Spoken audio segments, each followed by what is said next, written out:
Ela o criou como se fosse seu filho, vestindo-o, nutrindo-o e até mesmo organizando comemorações de aniversário em sua homenagem. No entanto, naquele dia sufocante de julho, algo dentro dela se rompeu. O ser que ela considerava sua família se transformou em algo completamente diferente, algo primitivo, algo letal. Não se tratava de um zoológico ou de um santuário de vida selvagem. Era o quintal de sua casa, testemunhado por amigos, vizinhos e público de transmissões ao vivo. Quando a aprovação terminou, quase nada restava de Camille Thorne. Esse é o relato aterrorizante de como uma querida chimpanzé de estimação se transformou em uma assassina. Aqui é o Wade. Bem-vindo ao canal Animal Quest. Se você se sente atraído por narrativas surpreendentes e genuínas sobre animais que revelam os perigos que se escondem por trás da posse de animais de estimação exóticos, inscreva-se imediatamente, curta, compartilhe e participe da discussão abaixo antes que a próxima história chocante seja revelada. Eis como tudo começou. Camille Thorne estava vivendo o que inúmeras pessoas considerariam uma existência ideal. Aos 34 anos, ela era elegante, segura de si e próspera, tendo cultivado um enorme público online a partir de sua residência no subúrbio de Lexington, Kentucky. No entanto, não foi a moda ou o turismo que trouxe reconhecimento a Camille. Foi Baxter. Baxter não era seu filho. Ele nem mesmo era humano. Ele era um chimpanzé. Camille acolheu Baxter com apenas 2 anos de idade, afirmando que ele havia sido salvo de um criador ilegal que operava fora dos limites do estado. Inicialmente, ele era pequeno, desajeitado e cativante. Simplesmente mais um elemento encantador em seu universo digital, cuidadosamente criado. No entanto, Camille não tratava Baxter apenas como um animal de companhia. Ela o criava como se fosse seu filho. Literalmente, ela o vestiu com roupas de bebê, alimentou-o na mesa de jantar e até o instruiu a posar e sorrir para fotos. Seu público ficou cativado. No 5º ano de Baxter, a plataforma de Camille havia ultrapassado 800 mil seguidores, indivíduos hipnotizados pelo que eles chamavam de um autêntico planeta dos macacos, porém mais atraente. Para seus admiradores, ela parecia uma entusiasta dos animais. Para seus conhecidos, ela parecia obcecada. Baxter tinha seus aposentos pessoais, mobiliados com um colchão de solteiro, uma estante cheia de brinquedos e um guarda-roupa repleto de conjuntos coordenados. Anualmente, ela organizava festividades de aniversário com bolos especialmente projetados, chapéus comemorativos e convidados. Em uma entrevista, ela declarou: "Ele não é um animal de companhia, ele é meu filho." No entanto, nem todo mundo achou isso cativante. Os vizinhos ficaram preocupados. Alguns acharam o fato perturbador, a maneira como Baxter olhava ameaçadoramente através da barreira, quando pessoas desconhecidas passavam. Outros se lembravam de ter ouvido gritos primitivos durante a noite, bem depois de a iluminação ter sido apagada. Uma vizinha afirmou posteriormente que o tratava como seu filho, mas que ele nunca foi domesticado de verdade. E em seu íntimo, Camille compreendia essa realidade. Baxter nunca foi feito para viver em casa. Ele não nasceu em um ambiente selvagem, nem foi criado por outros chimpanzés. De acordo com Camille, ele foi resgatado de um criador de criaturas exóticas na beira da estrada, na zona rural do Mississippi, com apenas 2 anos de idade, já apresentando indicadores de inteligência, vínculos emocionais e o que ela caracterizou como uma gentileza extraordinária.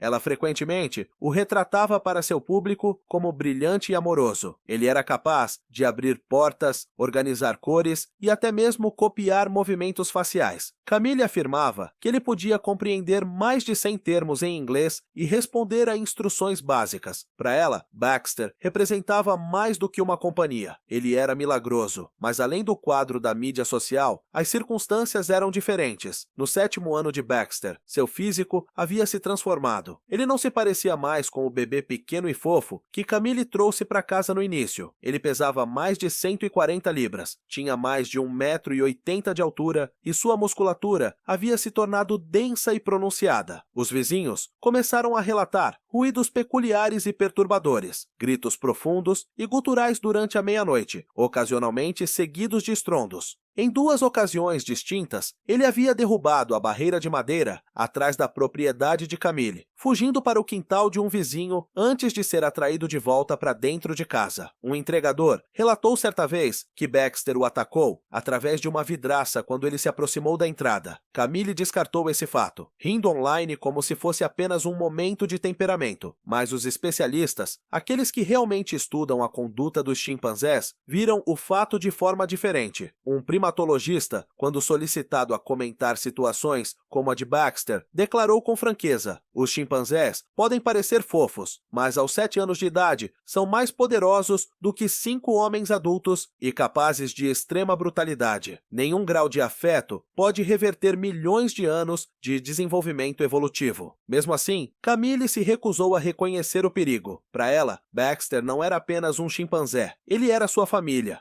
E com o passar dos anos, essa ilusão só se intensificou. Os indicadores de alerta não estavam simplesmente presentes, eles estavam gritando, mas Camille os ignorava, os escondia, ou pior, persuadia a si mesma de que eram insignificantes. O primeiro grande episódio ocorreu durante uma reunião de família no início da primavera. Camille havia convidado seu parente mais novo e seus filhos para conhecer Baxter. O que começou como uma visita alegre rapidamente se tornou assustador. Sem aviso prévio, Baxter agarrou o primo de Camille pelo pulso e o mordeu profundamente, a ponto de precisar de suturas. O homem ficou perturbado, desnorteado e furioso. Camille implorou para que ele não registrasse queixa, insistindo que Baxter só havia reagido porque estava surpreso e se sentia encurralado. Ela cobriu as despesas médicas, apagou a gravação do sistema de vigilância de sua casa e informou aos seus seguidores que a reunião havia transcorrido maravilhosamente bem. Então, chegou o dia em que Baxter fugiu. Ele forçou a abertura de um fecho de janela com defeito no andar superior e saiu. Um vizinho o descobriu, agachado em cima de um galpão de armazenamento no quintal, destruindo a estação de alimentação de pássaros com um ancinho de jardim que ele havia pegado do depósito de ferramentas de Camille. Quando o vizinho se aproximou, Baxter sibilou, expôs os dentes e bateu os punhos contra o telhado de metal. O controle de animais foi chamado, mas antes da chegada deles, Camille apareceu descalça e desesperada, implorando ao vizinho que ficasse em silêncio. Ela seduziu Baxter com uvas e o levou para casa como se nada tivesse acontecido. Ainda assim, ela manteve sua fantasia. Em uma postagem após a outra, Camille reiterou a mesma afirmação como um ritual. Ele é inofensivo quando é amado, mas o amor não elimina o instinto, não elimina a natureza selvagem e indomável que ainda residia em Baxter, independentemente de quantas fantasias ela o vestisse.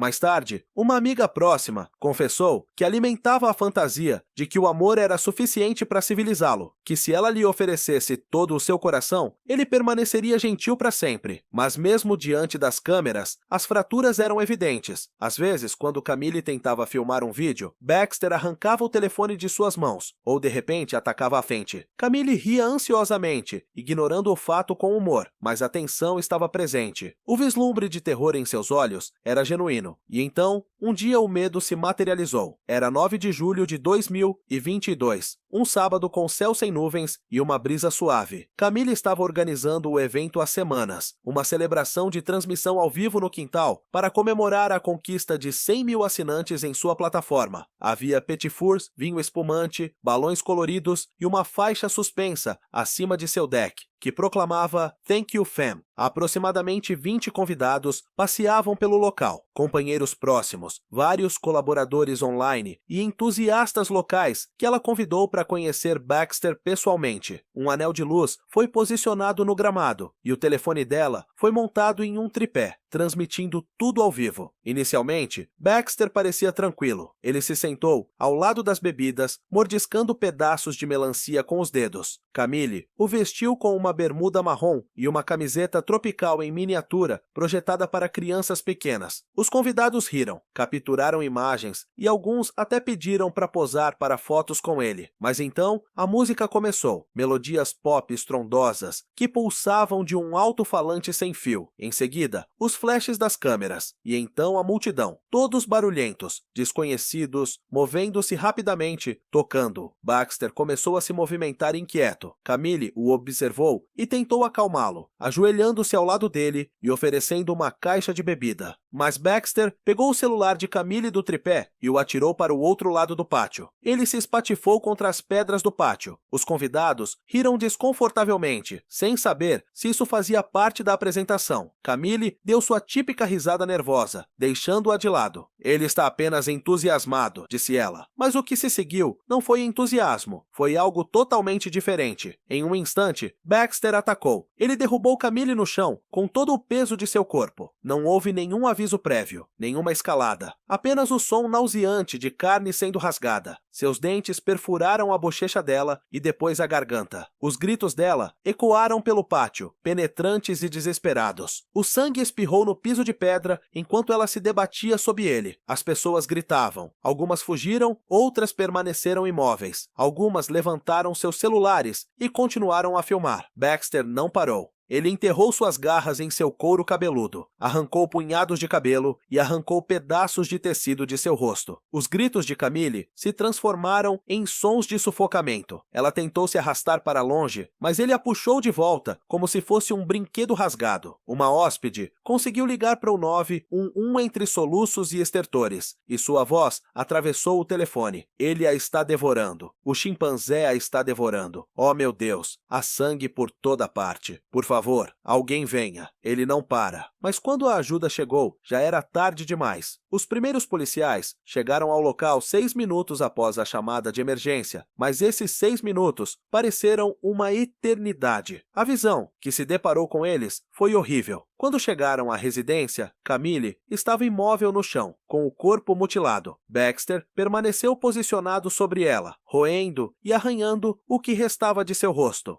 Seus movimentos eram rápidos, maníacos, quase como se ele ainda estivesse furioso, incapaz de distinguir a fronteira entre a brincadeira e a morte. A filmagem da câmera corporal de um dos policiais documentou o momento em que a equipe entrou no quintal. A câmera girou em direção à cena horrível, e a voz do policial era controlada, mas perturbada. Temos um visual. O sujeito está consumindo carne. Os policiais hesitaram momentaneamente, sem saber como proceder. Não era um cenário para o qual eles estavam preparados. Um chimpanzé dessa magnitude, em um estado completamente violento, poderia matar ou ferir gravemente qualquer pessoa que se aproximasse. Eles perceberam que não podiam esperar pelo controle de animais. Não havia tempo. Atire nele, ordenou um policial sem demora. Os policiais dispararam suas armas. 3 tiros ecoaram em uma rápida sucessão, reverberando pelo quintal. Baxter, a criatura que havia sido companheira de Camille, caiu imediatamente. Seu corpo tombou ao lado do dela, o sangue ainda se acumulando ao redor deles. Mas o horror não terminou aí. Um vizinho que estava por perto começou a chorar incontrolavelmente. Eles o criaram como um bebê. Ela engasgou entre lágrimas. E ele morreu como um animal. Naquele momento, não havia dúvida se Baxter havia sido tratado como um bebê ou como um animal de estimação. A realidade era inegável. Ele era selvagem, uma força da natureza que não podia ser controlada por afeto ou intenções nobres. O quintal, que antes ressoava com os sons de alegria e festividade, agora estava silencioso, exceto pelos sons do policial que fazia a segurança da área. Camille Thorne, a mulher que havia amado Baxter como ninguém, havia perdido a vida nas mãos da mesma criatura que ela havia tentado domesticar tão desesperadamente. Quando a equipe médica de emergência chegou, já era tarde demais. Camille Thorne foi declarada morta ao chegar ao centro médico. Seu corpo havia sido selvagemente dilacerado, trauma facial grave, desmembramento profundo. A gravidade dos ferimentos foi tão horrível que deixou a equipe médica em choque. Não era apenas uma tragédia, era uma demonstração clara de como as coisas tinham dado errado de forma catastrófica. A notícia circulou rapidamente pela pequena comunidade de Lexington. Os vizinhos que antes cumprimentavam Camille na entrada da garagem, agora olhavam para a casa dela com descrença. Como isso pôde acontecer? Como alguém que havia criado uma criatura como um filho poderia acabar de uma maneira tão horrível? Mas enquanto a comunidade sofria, a história provocou uma tempestade de debates. As autoridades locais e as organizações de bem-estar animal começaram a questionar a legalidade da posse de animais de estimação exóticos. As pessoas deveriam ter permissão para manter criaturas perigosas como chimpanzés como companheiros? O incidente deu início a novas discussões sobre o bem-estar animal e a segurança pública. Em poucos dias, autoridades públicas começaram a emitir declarações sobre a necessidade de regulamentações mais rigorosas sobre a posse de animais de estimação exóticos. Imediatamente após o incidente, os restos mortais de Baxter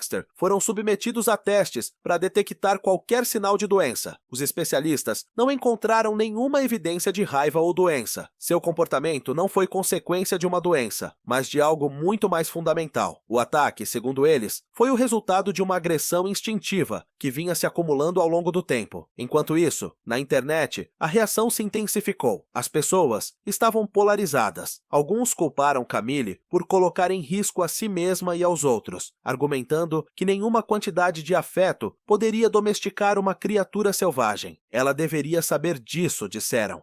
Isso era inevitável. Outros lamentaram a morte de Camille, reconhecendo a tragédia e apontando acusações para o setor de animais de estimação exóticos. Argumentaram que foi o sistema que falhou com ela, criação não regulamentada, vendas irresponsáveis e uma cultura que tratava animais perigosos como entretenimento para obter lucro. Muitos culparam a busca pela fama na internet e a cultura de vídeos de animais de estimação adoráveis por incentivar a posse de animais que nunca foram feitos para serem domesticados. Nas semanas que se seguiram, as autoridades deixaram claro que esse foi um alerta sobre os perigos da posse não regulamentada de primatas. Uma declaração do Departamento de Controle de Animais local descreveu o caso como um incidente trágico que ressalta os perigos de manter criaturas selvagens em um ambiente residencial. A catástrofe de Camille Thorne e Baxter se tornou um emblema não apenas da afeição que deu errado, mas de um problema maior, a fronteira entre o amor e a natureza e como ela pode ser violada sem esforço. Camille Thorne estava convencida de que poderia criar uma criatura selvagem como um ser humano. Ela acreditava que com amor suficiente e cuidados adequados, poderia domesticar o que a natureza havia criado como selvagem, mas a realidade é que o amor não pode eliminar a natureza. Baxter não traiu sua confiança. Ele não se transformou em uma fera. Ele simplesmente se tornou o que sempre foi, um animal selvagem, governado por instintos poderosos demais para serem suprimidos, independentemente do carinho que recebia. A catástrofe, que ocorreu no quintal de Camille, serve como um lembrete angustiante dos perigos de tratar criaturas selvagens como animais domésticos. Embora a narrativa de Camille e Baxter já tenha sido uma história de afeto e amizade, ela terminou em violência.